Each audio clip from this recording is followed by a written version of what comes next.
کبھی آپ نے رات گئے اپنے بچے کے کمرے کی بتی جلتی ہوئی دیکھی ہے اور دل میں یہ خیال آیا کہ کیا وہ واقعی پڑھ رہا ہے یا بس ان توقعات کے بوجھ تلے دبا ہوا ہے جو ہم نے اس پر ڈال دی ہیں؟ یہ ایک ایسی خاموش پریشانی ہے جو ہمارے بہت سے گھروں میں پل رہی ہے۔ ہم اسے ڈگریوں کی قیمت سمجھتے ہیں، لیکن اس کی اصل قیمت ہمارے بچے اپنے ذہنی سکون سے ادا کر رہے ہیں۔ تو آئیے آج اس بے چینی کی تہوں کو کھولتے ہیں اور دیکھتے ہیں کہ اس کی جڑ آخر ہے کہاں۔ یہ الفاظ صرف ایک پیرنٹ کی فرسٹریشن نہیں ہے، یہ اصل میں بے بسی کا اعتراف ہے۔ یہ اس کشمکش کی آواز ہے جب آپ اپنے بچوں کے مستقبل کے خوابوں اور ان کی روزمرہ کی جدوجہد کی حقیقت کے بیچ میں پھنس جاتے ہیں۔ یہ احساس تب ہوتا ہے جب آپ کو سمجھ نہیں آتا کہ کہاں رہنمائی کرنی ہے اور کہاں آپ کا سہارا دباؤ بنتا جا رہا ہے۔ ذرا تصور کریں، ڈنر ٹیبل پر ماحول تھوڑا سا ٹینشن والا ہے۔ پیرنٹ بچے سے اس کے فون استعمال کرنے پر بس ایک سوال پوچھتا ہے اور دیکھتے ہی دیکھتے ایک چھوٹی سی بات ایک بڑی بحث میں بدل جاتی ہے۔ یہ جو روزمرہ کی جھڑپیں ہیں نا، یہ صرف بری عادتوں کا نتیجہ نہیں ہوتی، اکثر یہ اس گہری بے چینی کی علامت ہوتی ہیں جس کا نام لینے سے بھی ہم ڈرتے ہیں۔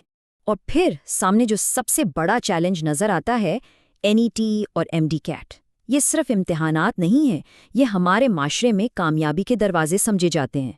چاہے پاکستان کا MD CAT ہو، انڈیا کا IIT JEE یا امریکہ کے SATs، یہ پریشر ہر جگہ ہے۔ لیکن ہمارے یہاں تو یہ ایک زبردست بزنس بھی بن چکا ہے جو والدین کے خوف کو بیچتا ہے۔ یہاں آ کر بات بہت دلچسپ ہو جاتی ہے۔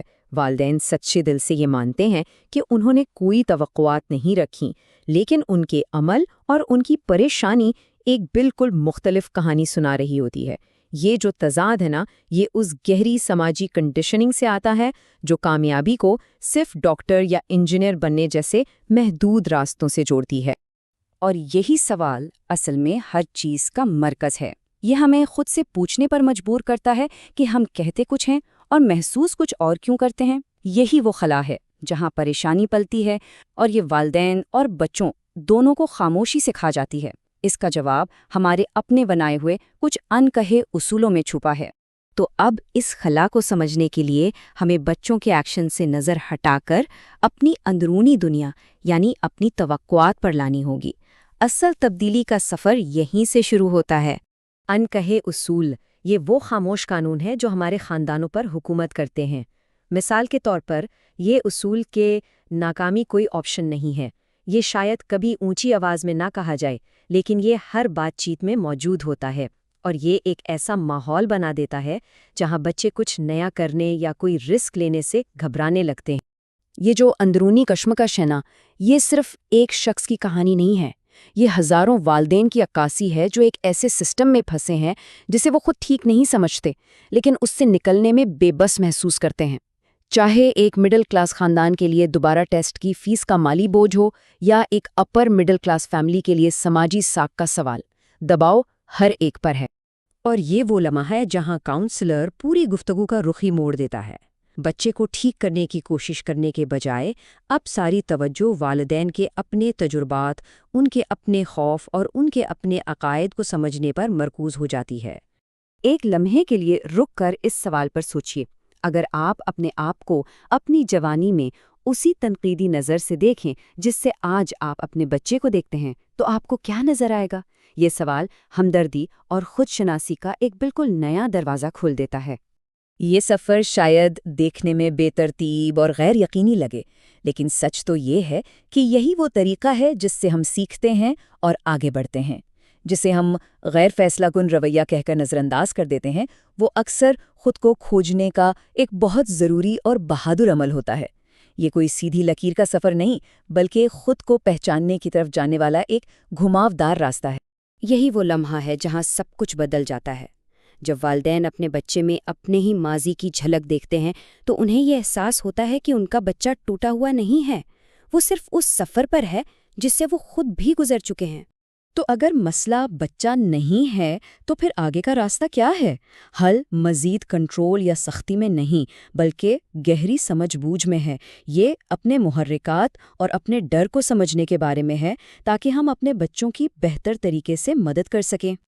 یہ سوال پریشانی اور کنٹرول کھونے کے ڈر سے پیدا ہوتا ہے، لیکن کیا ہو اگر ہمارا کردار کنٹرول کرنا ہو ہی نہ؟ بلکہ رہنمائی کرنا ہو، دھکا دینا نہیں بلکہ سہارا دینا ہو۔ آئیے پیرنٹنگ کے اس نئے زاویے کو سمجھتے ہیں۔ یہ ایک بہت گہری بات ہے۔ ہماری پریشانی اکثر اس پر نہیں ہوتی جو ہو رہا ہے، بلکہ اس پر ہوتی ہے جس کے ہونے کا ہمیں ڈر ہوتا ہے۔ جب ہم ان خیالی ناکامیوں پر ریاکٹ کرنا چھوڑ دیتے ہیں تو ہم خود کو آزاد کرتے ہیں تاکہ موجودہ لمحے میں اپنے بچوں کے ساتھ کھڑے ہو سکیں۔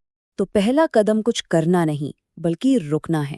اپنی تیز رفتار سوچوں کو روکنے کے لیے ایک لمحہ نکالیں، ایک گہری سانس لیں اور خود سے پوچھیں، اس وقت میں اپنے ذہن میں کون سی کہانی بنا رہا ہوں؟ یہ چھوٹا سا عمل آپ کے ذہن میں بہت سی وضاحت اور سکون لا سکتا ہے۔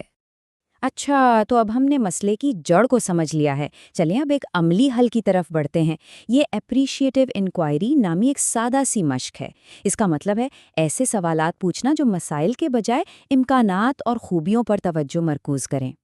یہ مشق آپ کی توقعات کے پیچھے چھپی وجہ کو سمجھنے کے بارے میں ہے۔ جب آپ یہ سمجھ جاتے ہیں کہ آپ اپنے بچے کے لیے کوئی خاص چیز کیوں چاہتے ہیں تو آپ زیادہ کھلے اور ایماندارانہ طریقے سے بات کر سکتے ہیں۔ یہ الزام تراشی سے افہام و تفہیم اور کنٹرول سے تعلق کی طرف ایک سفر ہے۔ اور یہی وہ سوال ہے جس کے ساتھ میں آپ کو چھوڑنا چاہتا ہوں۔ آپ کے گھر میں کون سے انکہے اصول کام کر رہے ہیں؟ ان کو پہچاننا اور ان پر سوال اٹھانا ہی ایک زیادہ محبت بھرے، معاون اور کم پریشان کن خاندانی ماحول کی طرف پہلا قدم ہے۔ یاد رکھیں، یہ سفر پرفیکشن کے بارے میں نہیں ہے بلکہ تعلق بنانے کے بارے میں ہے۔ یہ اپنے اور اپنے بچوں کے ساتھ مہربان ہونے کے بارے میں ہے جب ہم سب تعلیمی کامیابی کے اس دباؤ سے گزر رہے ہیں۔ مزید گہری گفتگو اور بصیرت کے لیے ہمارے ساتھ جڑے رہیں۔